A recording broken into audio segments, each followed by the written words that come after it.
Maintenant, la question, quand Frère Branham est mort, quelle est la suite? Comment Dieu a continué à conduire son église? Et il y a l'ancien Baroutika, son père à son âme. Il y a le prophète Kakou Philippe.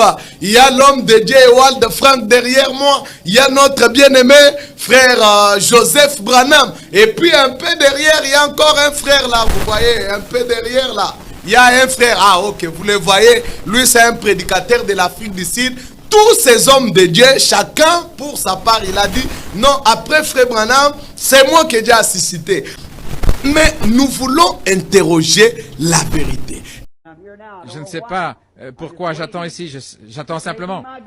Peut-être que c'est le temps pour moi de rentrer à la maison. On dirait que c'est vraiment cela. Si c'est le cas, il s'élèvera après moi quelqu'un qui prendra le message et continuera. Ce sera une personne étrange, mais il s'élèvera après moi pour prendre le message. Et écoutez-le aussi longtemps que ces scripturaires restent avec vous. Bien, chers frères et sœurs en Christ, nous sommes très heureux de revenir encore ce soir et vous retrouver pour parler de la parole de Dieu. C'est votre frère Mwenze Jouamalou qui revient encore pour échanger avec vous. Ce soir ou cet après-midi, nous voulons aborder une question essentielle de l'après-William Branham. Nous avons commencé à parler, à dire que Dieu nous a envoyé un très grand ministère qui était le ministère de William Branham, qui était un prophète puissant en parole et en œuvre, au travers de qui le Seigneur a apporté la lumière pour notre génération.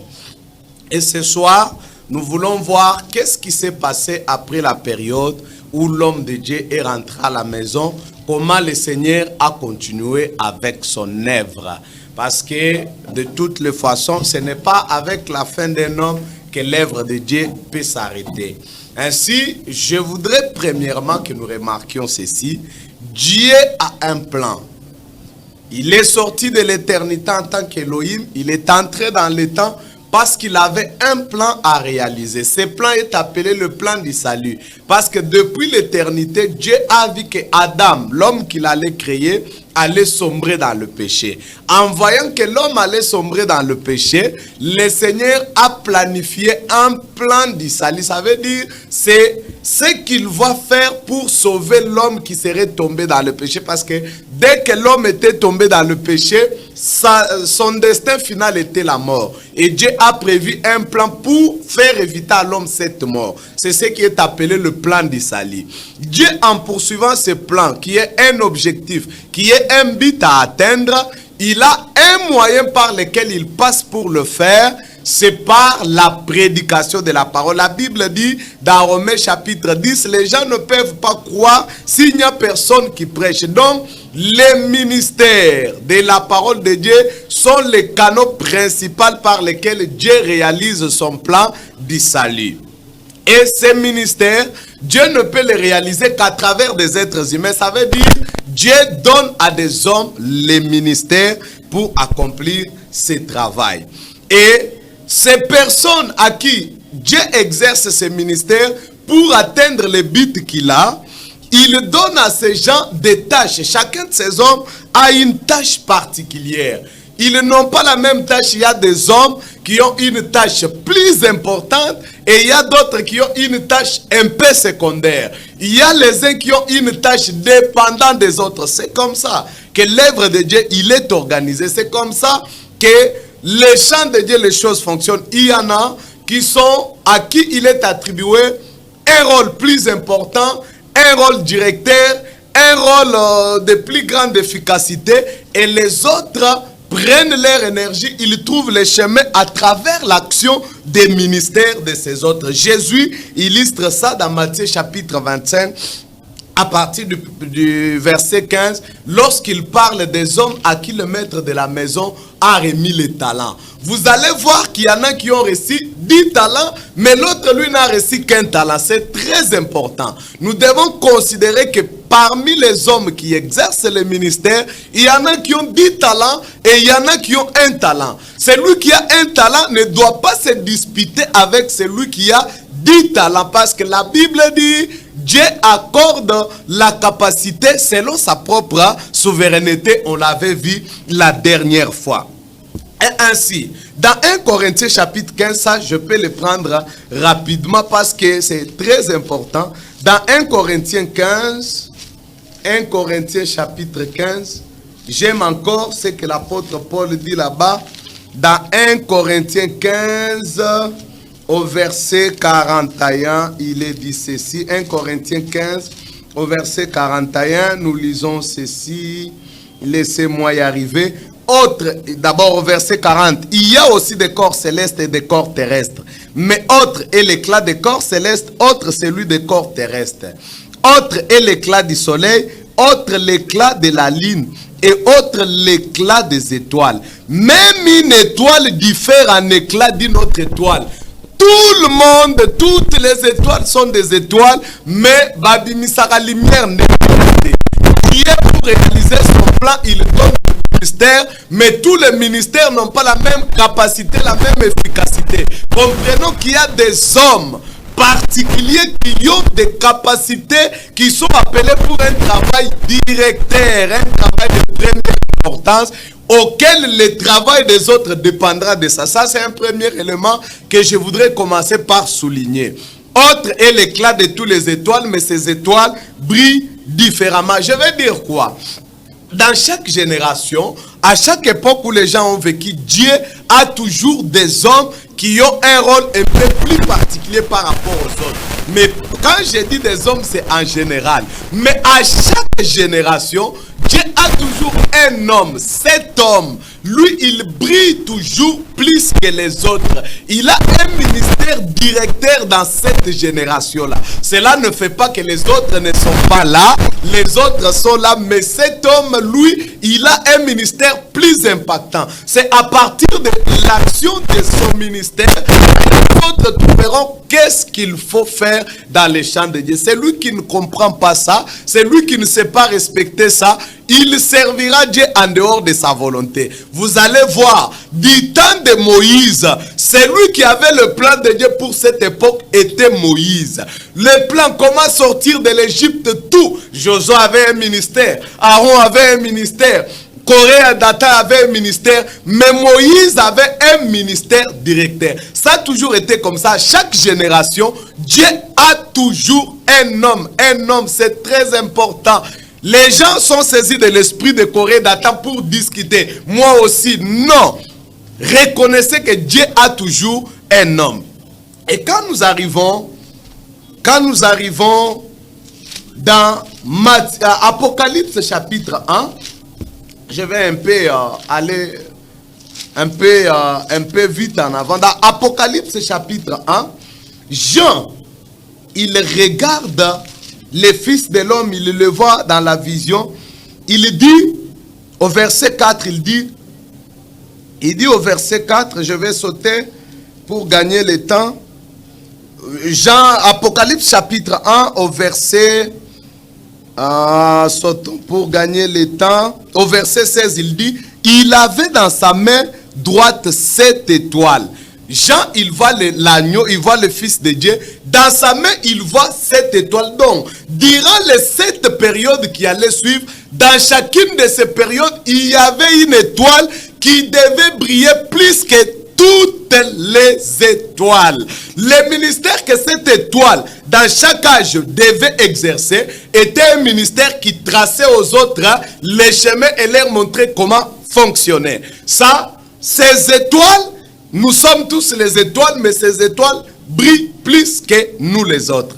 Voilà, c'est un élément très important à laquelle je veux que nous tirions attention. Dieu a à chaque époque ainsi toujours un ministère particulier, un homme particulier au travers desquels Dieu agira. Vous allez voir, Dieu a traité avec Abraham. Quand Dieu traitait avec Abraham, Isaac devenait garçon. Mais tant qu'Abraham était là, Dieu ne pouvait plus agir par Isaac. Quand Abraham est mort, Dieu est passé à Isaac. Il a fait l'alliance avec Isaac. Isaac passe, Jacob vient, Joseph vient. Dieu est dans la continuité. À chaque génération, il a toujours un homme au travers de qui il doit agir et tout le monde est censé écouter cet homme. Dieu, les choix de Dieu ne se discutent pas. Tant Nzamba poni mutu, tout le monde est censé écouter cet homme que Dieu s'est choisi. C'est toujours comme ça. Maintenant, on est dans les derniers jours.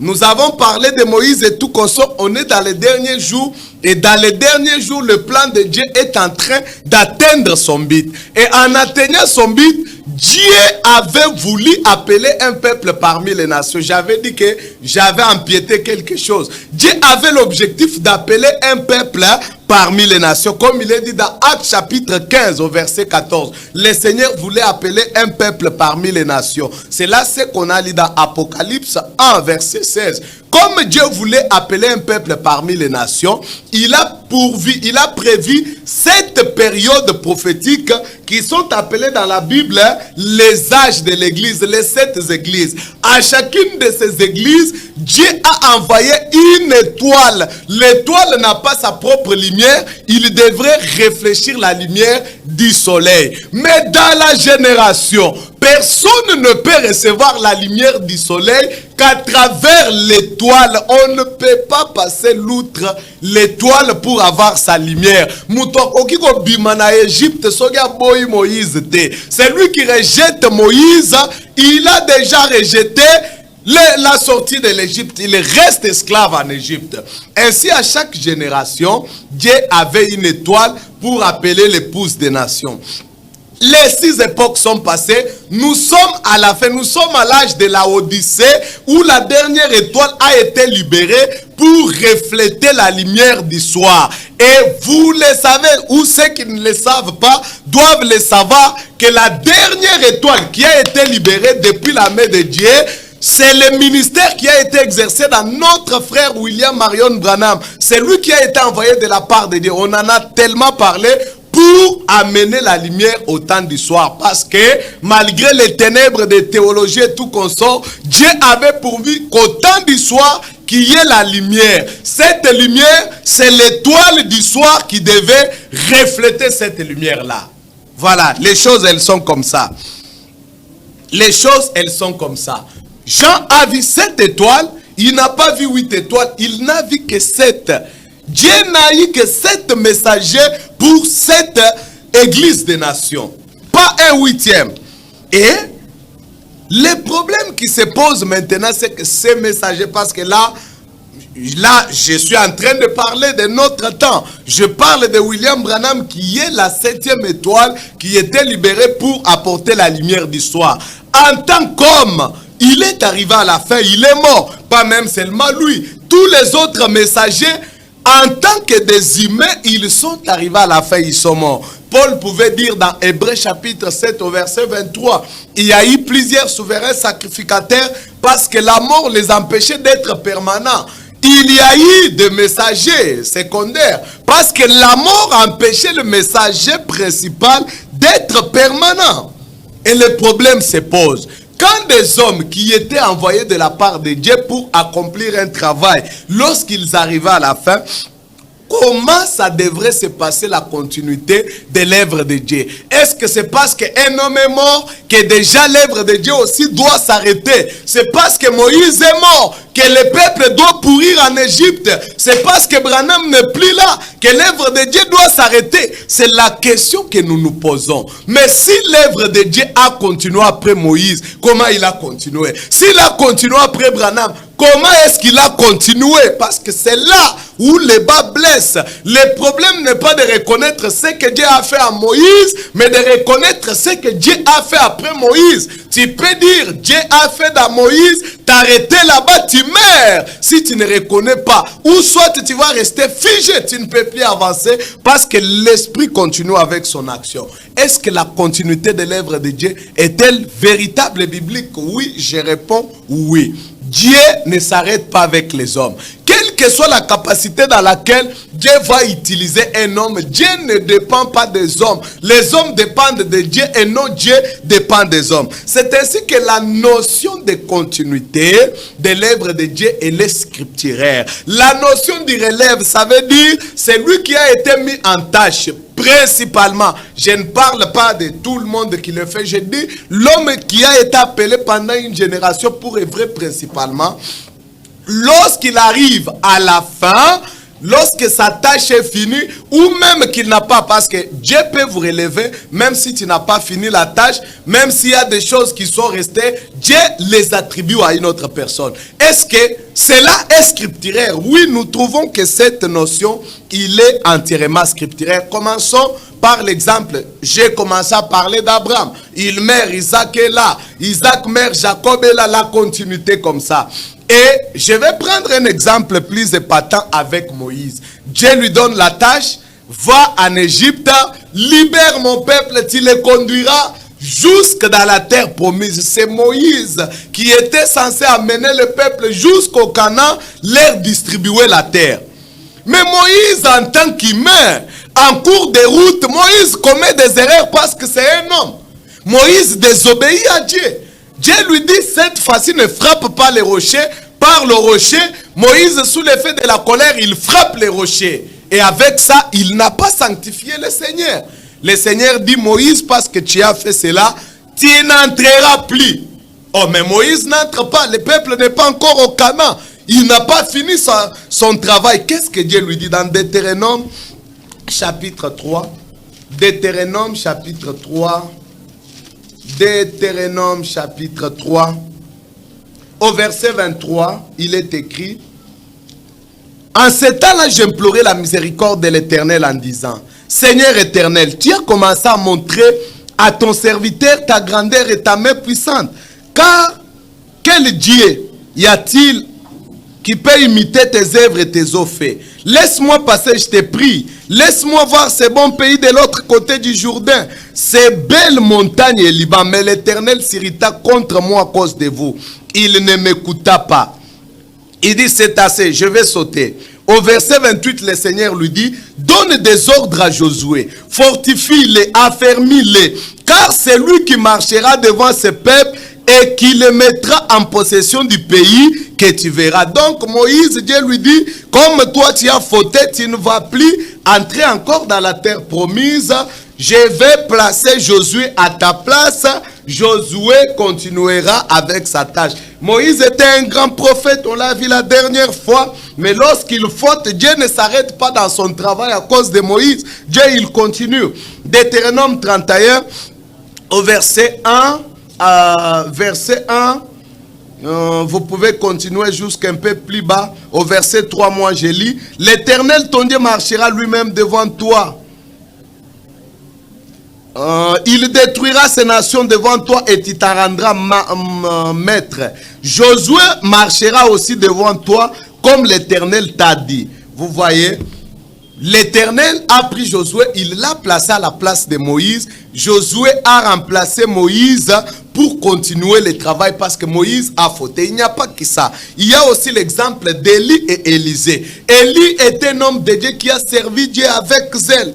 Mais Élie a tout fait à quitter moto, mais il voit que le peuple ne se répand pas en dépit de tous les efforts qu'il a fait, tous les miracles qu'il a fait. Et Élie était très fatigué. Il a même demandé à Dieu, mais ça sert à quoi que je sois vivant? Et Dieu, quand il a vu qu'Élie est fatigué, le Seigneur dit, mon bon et serviteur fidèle, je vais les ramener à la maison. Mais avant de les ramener à la maison, Dieu lui donne les dernières tâches à accomplir. Dans 1 Roi chapitre 19, ça je vais lire, laissez-moi le prendre. Je fais vraiment course à mon temps. J'espère que l'ingénieur Glody sera très très gentil avec moi cet après-midi. 1 Roi 19, au verset 15, l'Éternel lui dit, va reprendre ton chemin par le désert jusqu'à Damas. Quand tu seras arrivé, tu oindras Azaël pour roi de Syrie. Tu oindras aussi Jéhu, fils de Nimshi.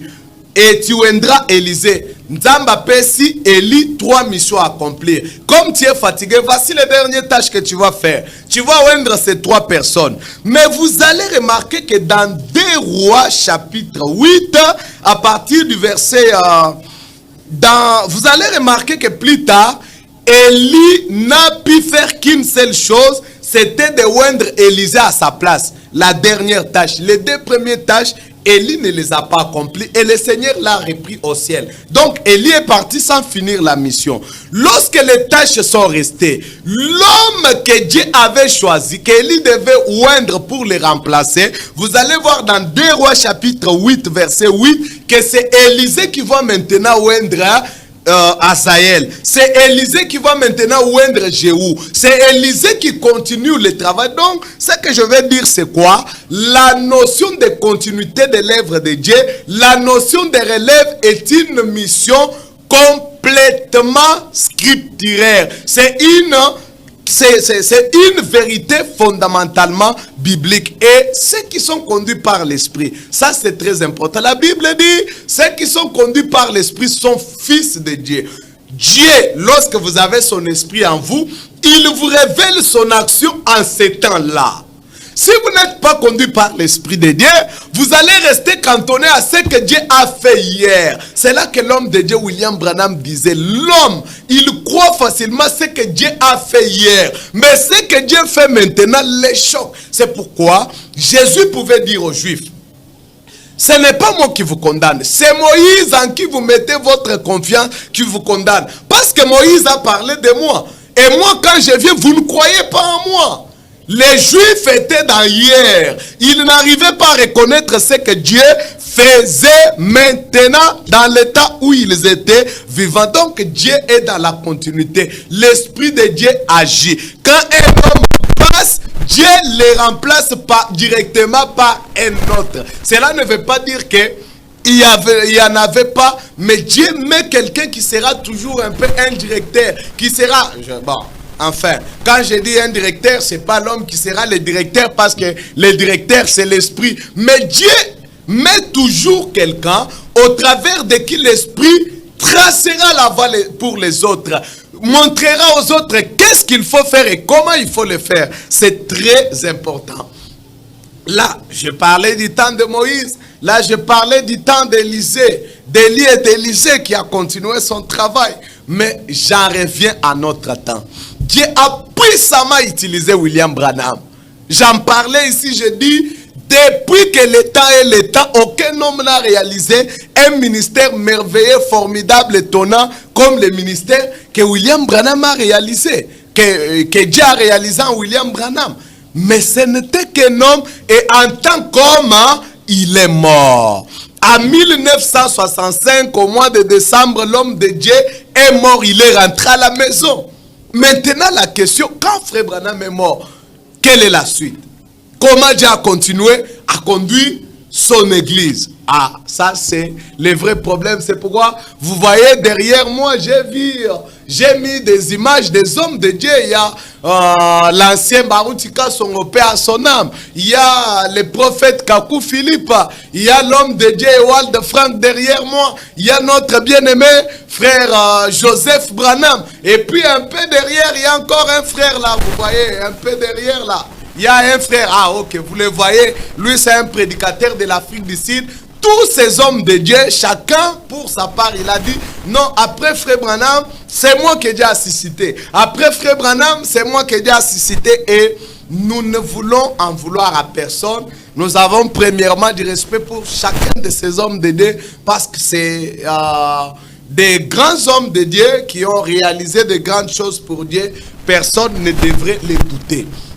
Mais nous voulons interroger la vérité. Est-ce que d'abord lui-même, Frère Branham, il a reconnu qu'après lui, l'œuvre de Dieu devrait continuer? Parce qu'il y a des gens aussi qui disent que non, après Frère Branham, c'est Jésus qui vient. Frère Branham devrait montrer, comme Jean-Baptiste, il devrait montrer Jésus. Non, c'est une erreur.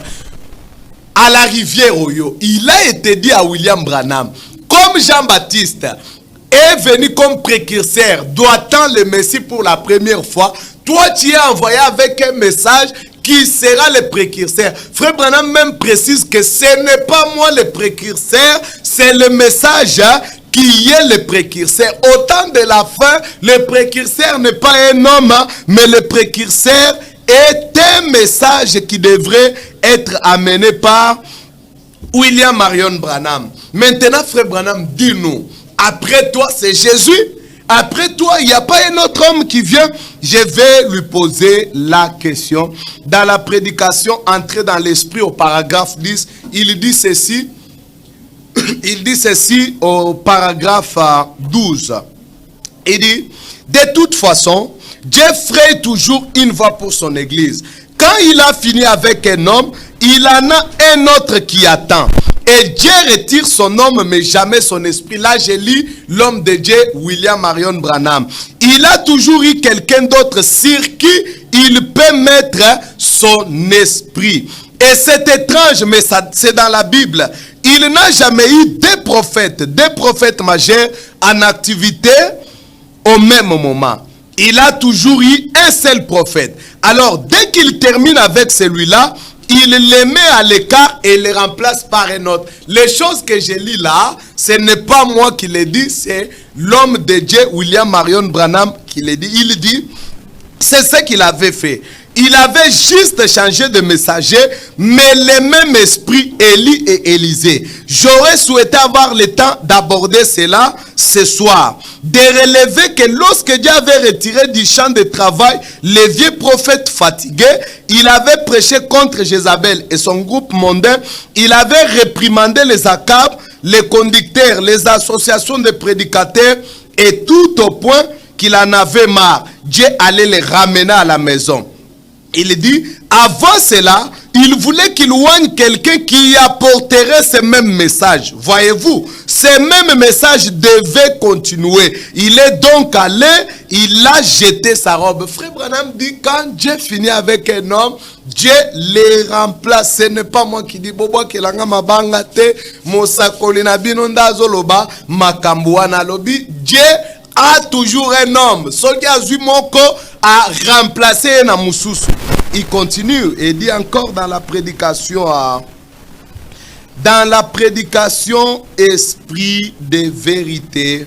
Ça, je vais lire après, c'est très important. Je lis d'abord dans Guérison divine, au paragraphe 234. Le messager dit ceci. Mais aide-moi à vivre de sorte que dans ma génération, je ne me tiendrai pas dans une autre génération. Je n'aurai rien pour les juger. Je n'aurai pas à me tenir en jugement avec eux. Mais j'aurai à me tenir en jugement avec les hommes et les femmes avec lesquels j'ai vécu. C'est là ce que ça comptera de l'autre côté à la résurrection. Lorsque mes jours seront finis et que j'aurai fait de mon mieux, si je suis serviteur de Dieu, Dieu va susciter pour lui un autre homme en ces jours-là après ma mort. Il n'est pas nécessaire que je mette quelque chose autour de ma théologie. Il m'appartient de vivre dans la lumière que j'ai et m'attendre à Dieu pour la prochaine génération. Il aura un homme là lorsque cette génération se lèvera. Il dit, les gens qui ont vécu avec eux, Dieu les jugera pour ces gens. Mais lorsqu'il se lèvera une autre génération, Dieu aura un homme. Donc nous devons savoir la génération d'après William Branham, qui est cet homme que Dieu a suscité. Je vais finir dans esprit de vérité parce que là, il y a un indice qui est placé. Il dit ceci, au paragraphe 20, il dit, à l'exception de l'autre jour, lorsque je suis venu à l'ouest, vous avez joué la bande. Beaucoup parmi vous, je pense, vous comprenez. Je ne sais pas ce que j'attends. Je suis ici maintenant. Je ne sais pas pourquoi. Je ne fais qu'attendre. Peut-être que c'est le temps pour moi de rentrer à la maison. On dirait que c'est vraiment cela. Si c'est le cas, il se lèvera après moi quelqu'un qui continuera avec le message. Ça sera une personne étrange, mais il se lèvera après ceci et continuera avec le message. Maintenant, boyoka bien, message azolo baboye. Écoutez cela tant que c'est scripturaire. Ça, c'est le messager, il dit, ce sera une personne étrange, mais il se lèvera après ceci et continuera avec le message.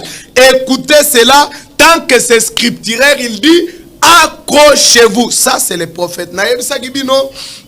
dans les émissions passées que William Branham a prêché pendant 33 ans, il a prophétisé, il a lancé un défi disant, si quelqu'un connaît une fausse prophétie, une prophétie que j'ai donnée, qui ne s'est pas réalisée, qu'il lève la main, pendant 33 ans, personne n'a levé la main. Et ici, il donne une prophétie que quand moi, William Branham, je ne serai plus là, Dieu suscitera un autre homme. Donc, c'est lui qui ne veut pas reconnaître qu'après Frère Branham, Dieu a suscité un autre homme. Il dit que cette prophétie est fausse. Si cette prophétie est fausse, c'est que William Branham est faux. Non, William Branham n'est pas faux. La prophétie est vraie parce qu'elle est sortie par un prophète majeur. Après Frère Branham, Dieu ne s'est pas arrêté, Dieu a continué, mais au travers de qui? Voyez tous ces hommes derrière moi, vous les voyez encore, vous les voyez, ils sont là. Dieu a continué par qui? C'est là la véritable question, parce qu'il y a eu beaucoup d'ambition. Dans cette écriture de Esprit de vérité, paragraphe 20, il y a la clé.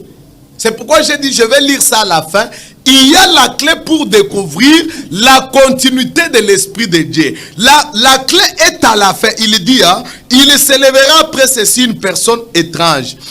Écoutez cela tant que c'est scripturaire. Donc, la clé est là-bas. L'homme qui devait continuer avec l'œuvre de Dieu, l'Église ne peut l'écouter que seulement si le travail qu'il fait est scripturaire. Donc, tous ces hommes de Dieu là, qui sont derrière moi, qui ont eu des ambitions, qui chacun s'est réclamé que c'est lui, nous devons juger leur travail au travers des Écritures. Parce que Frère Branham a dit, si c'est scripturaire, accrochez-vous-y. Je ne vais pas faire du jugement personnel, mais vous allez voir que derrière ces hommes, je vais prendre par exemple Kakou Philippe. Lui d'abord, il a brûlé la Bible, il a dit qu'il écrit sa propre Bible, il a sa propre religion. Clairement, l'apôtre Paul dit, si un homme vient du ciel, qu'il apporte un autre évangile que celui que Paul, le fondement que Paul a apporté, il est déjà écarté. Mais en dehors de ça, d'autres hommes de Dieu, tout ça, il y en a parmi eux qui ont prêché des doctrines antiscripturaires. Par exemple, dans Apocalypse chapitre 10, Jean voit un ange puissant qui descend du ciel. Et quand l'ange parle rugissant, quand l'ange parle de manière rugissante, les 7 tonnerres grondent de leur voix. On parlera de ça. Jean dit maintenant au verset 4, quand les 7 tonnerres eurent fait entendre leur voix, j'allais écrire. Mais j'entendis une voix qui disait, c'est qu'on dit les 7 tonnerres et ne l'écrit pas. On interdit à Jean d'écrire ce qu'on dit les 7 tonnerres. Mais il y a des hommes qui ont dit qu'après le messager, nous avons remplacé, qui ont prêché la doctrine de 7 tonnerres alors que cela n'est pas inscrit dans les Écritures. Le messager a dit ici que écoutons cela seulement quand c'est scripturaire. Donc quiconque a dit que c'est lui qui a continué, mais a prêché une doctrine de 7 tonnerres qui ne fait pas partie des Écritures, c'est un faussaire. Ah, les mots sont durs, mais elles sont vraies. Frère Branham dit, accrochez-vous seulement si c'est scripturaire. Et les 7 tonnerres ne font pas partie de la parole écrite. Donc, la clé ici, met déjà à côté tous ces hommes. Frère Branham n'a pas dit, écoutez cela s'il y a des miracles. Il n'a pas dit ça. Jean, la Bible dit de Jean, Jean n'a fait aucun miracle, mais pourtant tout ce qu'il a dit sur Jésus était vrai. Et Jésus dit, Jean c'est le plus grand prophète, alors qu'il n'a fait aucun miracle. Ce n'est pas un problème de miracle, c'était un problème de scripturaire. Donc il y en a qui ont prêché les 7 tonnerres, qui ont prêché beaucoup de choses qui ne les concernent qu'eux-mêmes, qui n'étaient pas scripturaires. Cette clé les démasque déjà que ces hommes n'étaient pas les hommes au travers de qui Dieu a continué son travail. Il y a aussi notre frère, notre bien-aimé Joseph Branham. Il y a notre bien-aimé frère Joseph Branham. Lorsque Joseph Branham est né, frère Branham, en le consacrant, il a donné une prophétie. Il a dit, Joseph, tu es un prophète. C'est vrai, personne ne devrait douter de ça. Que frère Joseph Branham soit un prophète, c'est un prédicateur. Déjà, un prédicateur, c'est un prophète. Un prédicateur, il y a aussi les dons il y a aussi les dons de prophètes, certainement. Et frère Branham avait toujours un souhait de voir Joseph les remplacer, Joseph les relever, Joseph être à sa place. Et aujourd'hui, je crois autour des années 2017 ou 2020 ou quelque chose comme ça. Aujourd'hui, Joseph est pasteur, là où son père était pasteur. Et beaucoup de gens sont convaincus que Joseph Branham était l'homme dont frère Branham parlait. Cela est entièrement faux. Pourquoi? Lorsque frère Branham meurt en 1965, je crois que Joseph Branham devrait avoir 5 ou 7 ans. Il n'exerçait aucun ministère, il ne pouvait faire aucun travail, il ne pouvait pas continuer l'œuvre de Dieu. Remarquez, dans tous les exemples qu'on a vus dans la Bible, dès que Moïse meurt, Josué est là pour continuer. Il ne se passe pas un temps de transition, la continuité est directe et continuelle. Joseph Branham n'était qu'un enfant, il n'avait aucun plan. Même tous ces autres hommes de Dieu qui se réclament aujourd'hui, ils n'étaient même pas là, ils étaient des enfants. Alors, au travers de tout ça, on voit que nous devons découvrir les véritables hommes. Au travers de Dieu, l'action de Dieu a continué. C'est notre devoir de doter aux hommes que Dieu a continué son œuvre à travers un frère. Et nous voyons un frère, c'est notre bien-aimé frère Ewald Frank. En 1955, ses frères vont rencontrer William Branham pour la première fois. Il voit ce qui s'est passé dans les réunions, il est stupéfait. Il fait connaissance avec lui. Il le croise encore en 1958. Je vais un peu plus vite sur l'historique. Il commence à recevoir toutes les prédications, tout. Il commence à les recevoir et à grandir sous le ministère de William Marion Branham. Et c'était un prédicateur, bien entendu. Le 2 avril 1962, le Seigneur apparaît à ses frères et lui donne un travail à faire. Dieu lui dit: emmagasine la nourriture parce qu'il y aura la famine sur la terre. Et toi, tu te tiendras parmi le peuple de Dieu pour distribuer la nourriture. Les frères, lui, il croit que Dieu lui parlait de la famine. Il annonce d'abord à l'église: il y aura la famine. Dieu m'a dit, allons acheter les nourritures. On achète beaucoup de nourriture, on garde, mais il n'y a pas de famine. Tout le monde s'étonne et dit: mais frère, la prophétie que tu as donnée est faux. C'est là que le frère est bouleversé. Il se dit: non, mais il y a un prophète de Dieu sur la terre, je vais aller le croiser. C'est ainsi qu'au mois de décembre, le frère est allé croiser frère Branham. Dès qu'il arrive, avant qu'il commence à parler, c'est frère Branham qui lui dit: frère Frank, s'il y a quelque chose qui te tourmente dans l'esprit, ne parle pas. C'est à cause de ce que le Seigneur t'a parlé. Mais tu as mal compris. Le Seigneur ne t'a pas dit d'emmagasiner la nourriture physique. Il s'agit de la nourriture spirituelle, qui est le message contenu sur le bandes. Attends jusqu'à ce que la dernière nourriture sorte. Tu te tiendras parmi le peuple pour distribuer cela. Les frères, depuis ce temps-là, ont commencé à recevoir les prédications, à les emmagasiner. Et lorsque frère en 1965, le jour tout le monde, comment il devra atteindre à Kinshasa pour que Moïse Jouamalou croie ce message? Comment le message devra atteindre en Inde? Personne n'avait le plan. Dieu lui avait déjà préparé quelqu'un pour le faire. C'est ainsi que les frères, parce qu'il avait été mandaté par Dieu, l'esprit éclaire son esprit. C'est lui qui fit le premier à donner aux autres la directive de ce qu'il fallait faire, qu'il fallait imprimer. Aujourd'hui, si on a des brochures sous le papier, l'initiative là, ce n'est pas notre bien-aimé Joseph Branham qui a commencé ça. C'est l'homme que Dieu avait mandaté pour ce travail. Et depuis là, les frères ont amené le message dans plus de 130 pays. Notre bien-aimé frère Branham n'a tourné que dans 7 pays. Dieu avait pourvu que ces missionnaires amènent le message dans les coins et les recoins de la terre. C'est pourquoi dans la prédication mon temps est en train de finir. Dans la prédication opprobre à cause de la parole, Frère Branham voit une vision. Il dit, de toutes les visions que j'ai eues, je n'ai pas encore vu une vision comme ça. Il dit au paragraphe 29, je pense que la sensation la plus proche à cela que j'ai jamais ressentie était celle que j'avais ressentie quand j'étais à Zurich, en Suisse. Quand il m'a montré cet aigle allemand qui observait ces cavaliers anglais traversant l'Afrique, il a dit, tous sont péchés et sont privés de la gloire de Dieu. Frère Branham avait déjà vu un aigle allemand en train de circuler l'Afrique. Ainsi, lorsque le message a été apporté, c'était par le canal du missionnaire Ewald Frank.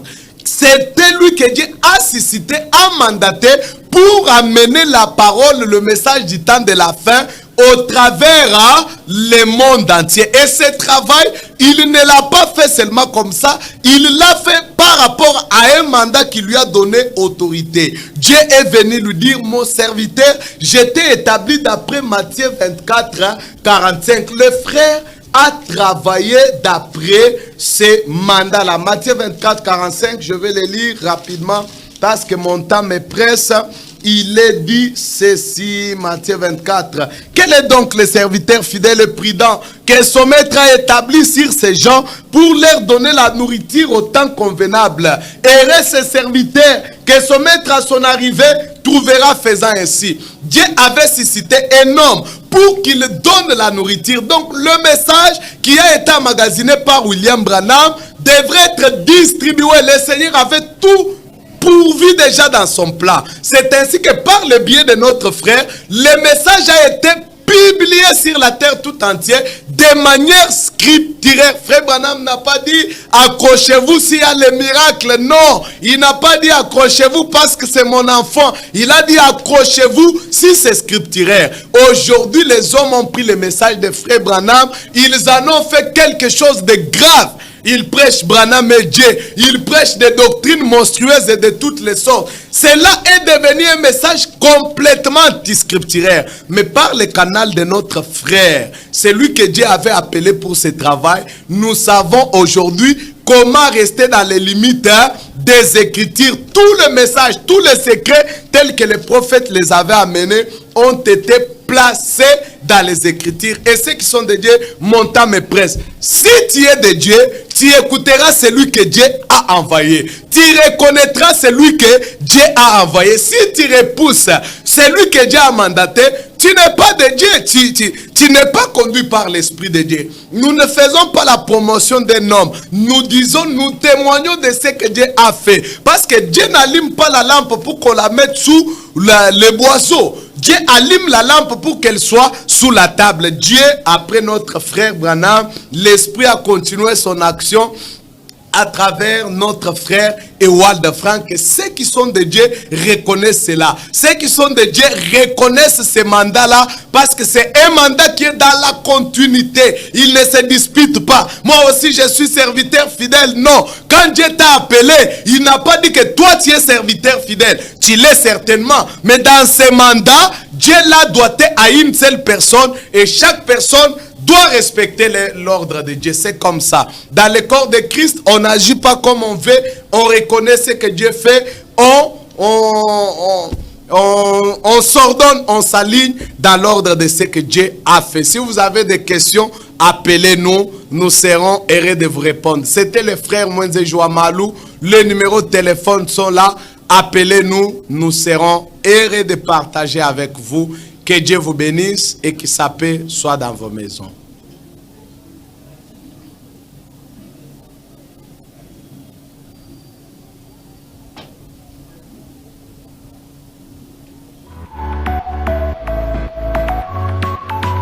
RTVE